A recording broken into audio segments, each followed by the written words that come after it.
안녕하십니까. 합리적 기독교 신앙 해례본 제7장 성경론 봅니다. 성경 영어로 홀리 스크립트죠. 첫 번째 명제는 일반 계시든 특별 계시든 계시에 대한 지식은 성경으로부터 나온다. 그럴 수뿐이 없죠. 지금 시점에서 하나님의 일반 계시 또 특별 계시 어디로부터 알 수 있습니까? 성경입니다. 성경이 없다면 우리가 보는 이 세상, 이 우주 창조된 세상이 하나님의 일반 계시다. 그런 관점으로 보기 어렵고요. 또 성경이 없다면 특별 계시도 몰라요. 언제 특별 계시 있었는지 어떻게 알아요? 왜냐면 그 시대에 다 끝났기 때문에. 아브라함에게 모세에게 나타났던 하나님의 역사, 그 놀라운 계시는 지금 시대에는 반복되지도 않고 있었다는 기록도 없었다면, 예를 들면 몰라요. 근데 성경에 기록이 되어 있잖아요. 그래서 하나님이 특별 계시 말씀하셨다. 그래서 일반 계시든 특별 계시든 계시에 대한 지식은 성경으로부터입니다. 성경이 없으면 이 두 명제에 대해서 우리가 이해할 수 없어요. 하나님이 존재하신다. 성경에 기록되어 있고 또 하나님께서 세상을 만드셨다. 성경에 일반 계시죠. 일반 은총이죠. 그런데 하나님께서 타락한 인류 중에 또 얼마를 구속하기 위해서 아브라함을 선택하셨다. 특별 계시죠. 성경 안에 기록되어 있죠. 그래서 일반 계시든 특별 계시든 계시에 대한 지식은 성경으로부터 온다. 분명한 사실입니다. 이 두 번째는 모세 이전과 이후의 특별 계시의 역사인데요. 모세 이전에는 특별 계시가 있었어도 기록 계시가 없었어요. 이제 비로소 모세 이후에 기록 계시가 있습니다. 그래서 모세 이전에 특별 계시가 있었고요. 특별 계시와 모세 이후의 기록 계시의 차이를 보면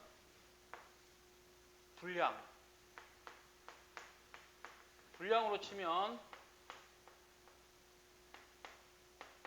기록 계시와 그냥 기록 계시 이외의 모든 특별 계시와 분량이 이쪽이 더 커요. 특별 계시가 훨씬 큽니다.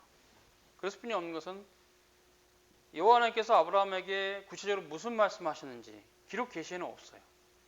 또 모세에게도 말씀하신 것도 기록 계시는 없어요. 그리고 예수님께서 성육신하셔서 공생의 3년 기간에 제자들에게 무수한 말씀하셨는데 기록은 없어요. 그래서 사도 요한이 이렇게 말했죠. 만일 낱낱이 기록된다면 이 세상이라도 그 기록된 책을 두기에 부족하다. 즉 예수님의 말씀을 다 남기려고 한다면 책이 분량이 그렇게 감당 못한다. 그래서 요한복음 20장 30절에 보면 이렇게 있습니다. 예수께서 제자들 앞에서 이 책에 기록되지 않은 다른 표적도 많이 행하셨다. 예수께서 제자들 앞에서 이 말씀, 신구약 성경이죠. 기록되지 않은 다른 표적도 행했다. 그런데 기록은 안 돼 있다. 그렇죠? 그러니까 특별 계시가 기록 계시보다 더 범위가 많고 그렇죠. 요한복음 21장 25절에는요. 예수 행하신 일이 이 외에도 많으니 만일 낱낱이 기록하면 이 세상이라도 기록된 책을 둘 수가 없다. 부족하다. 잉크도 아마 부족할 거고 종이도 감당 안 됩니다. 그래서 특별 계시가 더 범위가 넓다. 그 많은 특별 계시 중에서 기록 계시는 후대를 위해서 필요한 것만 남겼다. 압축판이죠. 요약판이라고도 할 수 있고 성경은. 그래서 우리가 성경이 중요한 이유는 특별계시를 이해할 수 있는 유일한 지식을 담고 있고 또 그것이 압축판이기 때문에 자세히 살펴서 특별계시가 드러내고자 하는 행간을 읽어야 된다 할까요? 그런 의미들을 알아야 됩니다. 그래서 하나님께 특별계시를 주시고자 할 때 아브라함 자손들 안에 그것을 맡기셨고요. 특별계시 모든 기록자들은 아브라함 자손들입니다. 이스라엘 사람, 유대인 뭐 이렇게 그죠? 그러나 그것은 그리스도 안에서 온 인류를 위해서 그 책을 기록하신 겁니다.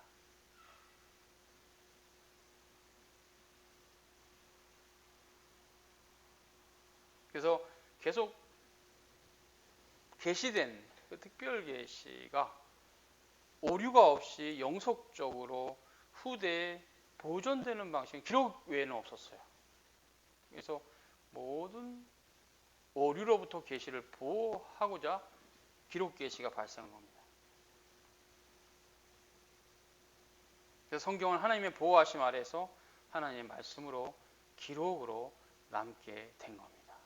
성경은 그 자체로서 하나님의 말씀이고 성경은 계시에 덧붙여진 인간적이며 우연적인 결함이 있는 보조물이 아니고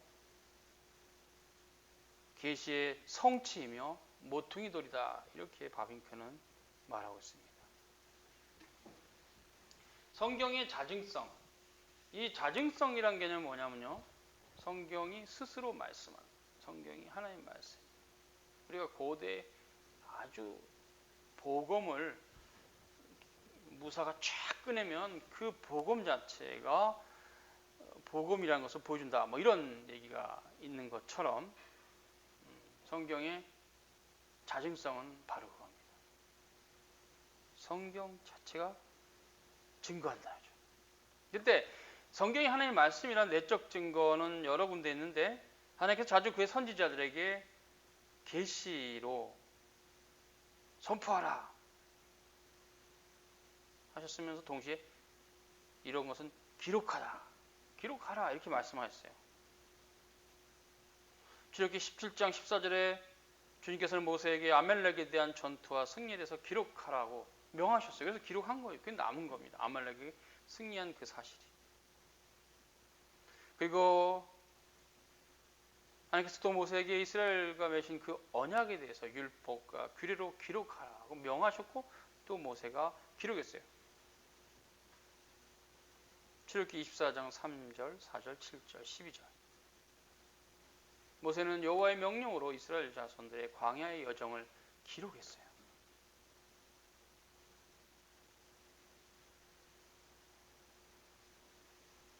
신명기 32장에는 이스라엘 자손들에게 그 조상들의 폐역에 대해서 가르치라 기록을 했다 이렇게 말하고 있어요.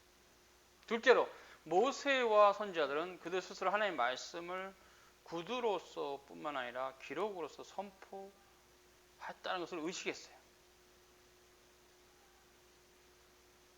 그래서 모세도 여호와의 규례와 법도를 일일이 선포하면서 기록했다는 의식이 있었고 출애굽기 34장 27절 선지자들도 여호와의 말씀을 기록하고 있다는 의식이 있었어요.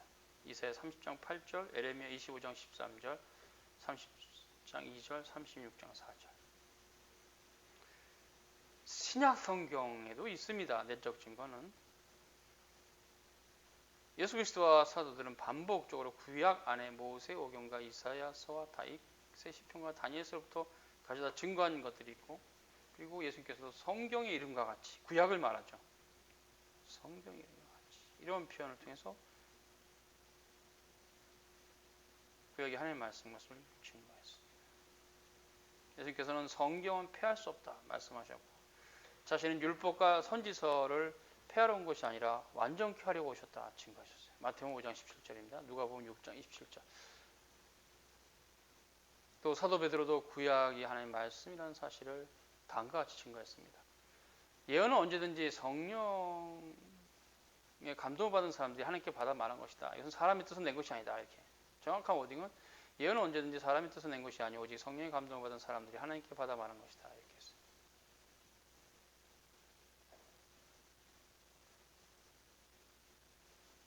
사도 바울도 구약은 하나님의 감동으로 되었다 이렇게 말하고 있습니다. 베드로서 1장 21절을 봅니다. 베드로 후서 1장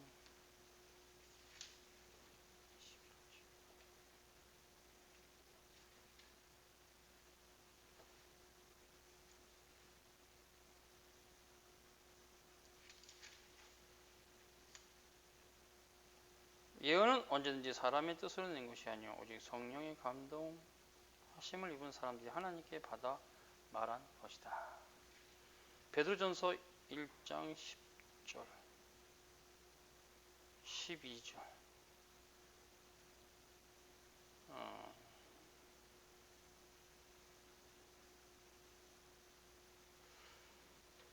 참고인데요. 뭐 특별하게 베드로전서네요. 베드로전서 1장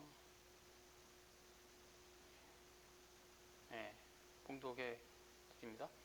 이 구원에 대해서 너에게 임할 은혜를 예언하던 선지자들이 연구하고 부지런히 살펴서 자기 속에 계신 그리스도의 영이 그 받으실 고난과 후에 얻으실 영광을 미리 증거하여 어느 시 어떠한 때를 지시하신지 상고하니라. 이 섬긴 바가 자기를 위한 것이 아니요 너희를 위한 것이 이미 계시로 알게 되었으니 이것은 하늘로부터 보내신 성령을 힘입어 복음을 전하는 자들로 이제 너에게 고한 것이요 천사들도 살펴보기를 원하는 것이다. 이렇게 말했습니다. 즉 이것은 뭐냐? 이것은 결국 천사들도 하나님의 복음에 대해서는 살펴볼 만큼 놀랍고 비밀스러운 일이었다. 이렇게 되어 있습니다. 이제 신약 성경은 예수님께서 직접 기록하신 문헌은 없지만 사도들이 그 자격을 구비해서 그 임무를 감당했어요. 바울이 13권의 신약 성경을 썼을 때 이런 부분에서 사도 베드로가 확증을 합니다. 베드로후서 3장 15절 이하인데요. 또 우리 주의 오래 참으심이 구원이 될 줄로 여기라. 우리 사랑하는 형제 바울도 그 받은 지혜대로 너에게 이같이 썼고 또 그 모든 편지에도 이런 일에 관해서 말했을 때 그 중에 알기 어려운 것이 덜어 있으니 무식한 자들과 굳세지 못한 자들이 다른 성경과 같이 그것도 억지로 풀다가 스스로 멸망이랐다. 사도 바울의 서신을 그 당시 함부로 해석했던 자들이 있었던 것 같아요. 후대 주후 2세기 영지주의자들은 분명하게 그렇게 바울 서신을 함부로 풀었어요. 좀 그들의 효시가 될 만한 자들일 수도 있죠. 그러므로 사랑하는 자들아 너희가 이것을 미리 알았은즉 무법한 자들의 미혹에 이끌려 너희 굳센 데 떨어질까 삼가라. 오직 우리 주 곧 구주 예수 그리스도의 은혜와 저를 아는 지식에서 자라가라. 영광이 이제와 영원한 날까지 저에게 있을지어다. 아멘. 이렇게 됐죠. 성경의 자증성. 성경의 영감. 성경의 영감은 축자 영감입니다. 한자 한자 하나님께서 쓰셨는데요. 디모데후서 3장 16절을 보시죠. 디모데후서 3장 16절. 모든 성경은 하나님의 감동으로 된 것으로 교훈과 책망과 바르게 함과 의로 교육하기에 유익하다. 이렇게 사도 바울이 말합니다. 그때 하나님의 감동이 네오피누스토스인데 이 영감입니다. 이 영감은 이제 영어로 물론 인스피레이션이라는데 흔히 시를 잘 쓰는 그런 영감하고 다른 겁니다. 이 영감은 기록 계시를 쓰도록 하나님의 성령께서 역사하신 네오피누스토스가 정확한 표현이죠. 네오피누스토스 하나님께서 감동하셨다. 잠깐만요. 디모데후서 3장 16절.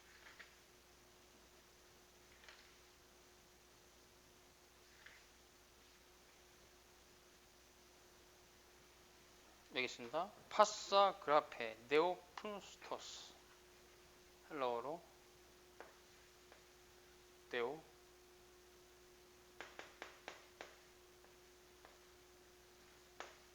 이렇게 돼 있어요. 네오프누스토스.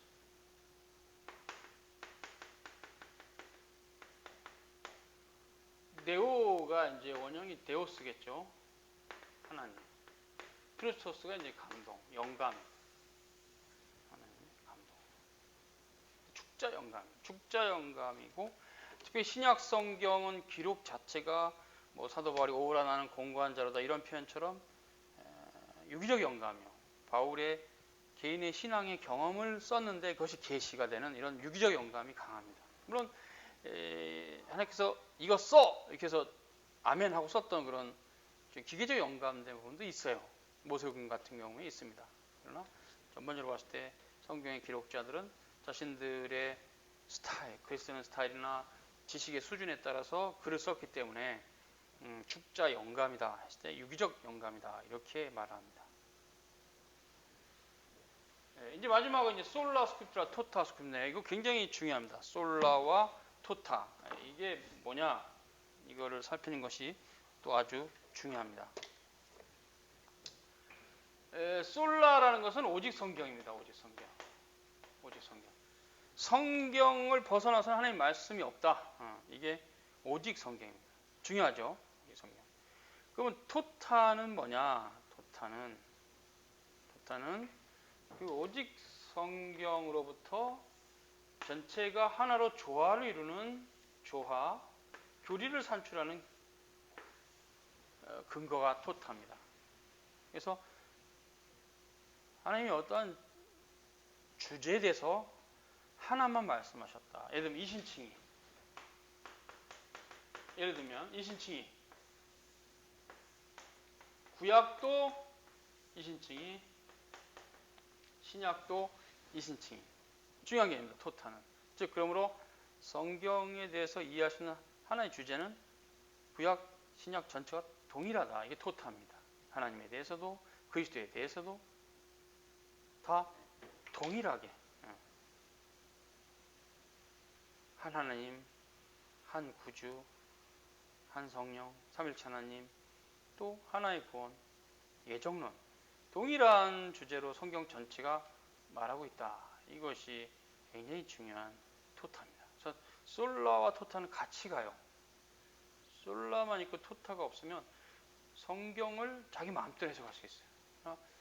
솔라와 토타를 같이 가면 성경 안에서 성경이 어떻게 조화롭게 하나의 주제에 대해서 동일한 교리로 말하고 있는 것을 알 수 있으면 굉장히 중요합니다. 그래서 교리 없이 성경을 보는 것은 솔라에 대해서는 문제가 없지만 토타가 돼요.